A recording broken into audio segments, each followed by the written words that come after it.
শেখ হাসিনার প্রেস উইংয়ের দায়িত্ব ছিল নেতিবাচক সংবাদ ঠেকানো, এমন মন্তব্য করে প্রধান উপদেষ্টার প্রেস সচিব শফিকুল আলম বলেছেন, বর্তমান অন্তর্বর্তী সরকার এমন আচরণ করে না। সাংবাদিকদের শক্তিশালী সংগঠন তৈরি করতে সরকারের প্রচেষ্টা রয়েছে বলেও জানান তিনি। রাজধানী ঢাকায় আয়োজিত এক সেমিনারে গণমাধ্যম সংস্কার কমিশনের প্রধান কামাল আহমেদ বলেন, সংবাদ মাধ্যমের দায়িত্বশীলতা আর জবাবদিহিতা নিশ্চিতে কাজ করছে কমিশন। নাজিবুর রহমানের রিপোর্ট। বিগত আওয়ামী লীগ সরকারের স্বৈরশাসনের অধীনে গণমাধ্যমও ছিল অসহায়। চেষ্টা করেও স্বাধীন গণমাধ্যমের কাতারে যেতে পারেনি অনেকে। এমন অবস্থার পরিবর্তন আনতে centre for governance studies CGS আয়োজিত উন্মুক্ত আলোচনায় বসেন জ্যেষ্ঠ সাংবাদিক ও গণমাধ্যম সংস্কার কমিশনের সদস্যরা। ছিলেন প্রধান উপদেষ্টার প্রেস সচিবও। রাজধানীর সিরডাপ মিলনায়তনে গণতান্ত্রিক পুনর্গঠনের জন্য সংলাপ গণমাধ্যম প্রসঙ্গ শীর্ষক সেমিনারে স্বাধীন সাংবাদিকতার মূল বাধা ও গণমাধ্যম কর্মীদের বেতন ভাতা নিয়ে সমালোচনা করেন আলোচকরা।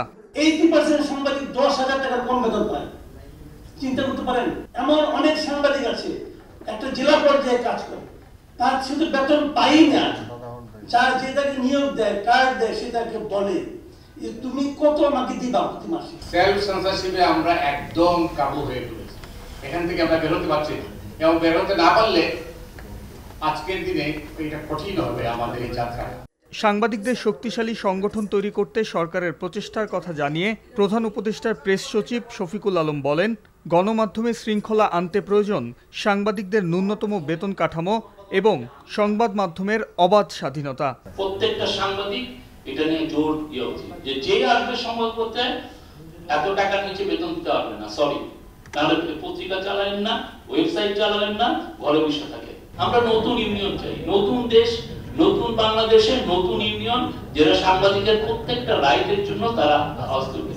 সেমিনারে গণমাধ্যম সংস্কার কমিশনের প্রধান কামাল আহমেদ বলেন, স্বাধীন সংবাদ পরিবেশনের আইনি বাধা সংশোধন সহ সংবাদ মাধ্যমগুলোকে প্রভাবমুক্ত রাখতে হবে। আমাদের নিজেদের সেলফ রিফ্লেকশন দরকার।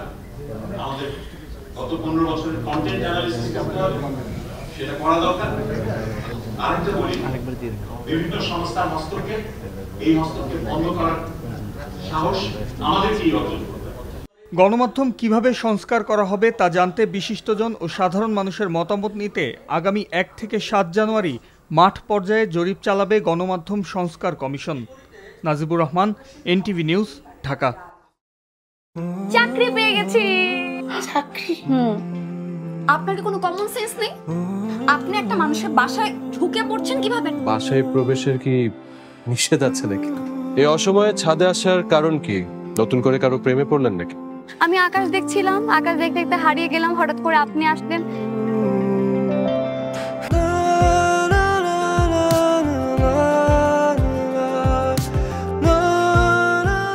তুমি এখানে কেন?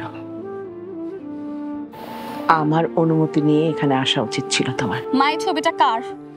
আমার ম্যাডাম এই ছবিটা দেখে প্রতিদিন কাঁদবে কেন মা? এই মেয়েটা কি সব কথা বলছে? মারিয়া, তোমার কি হয়েছে? আজ এত বছর পর কি শাস্তি দিব আপনাকে বলেন তো?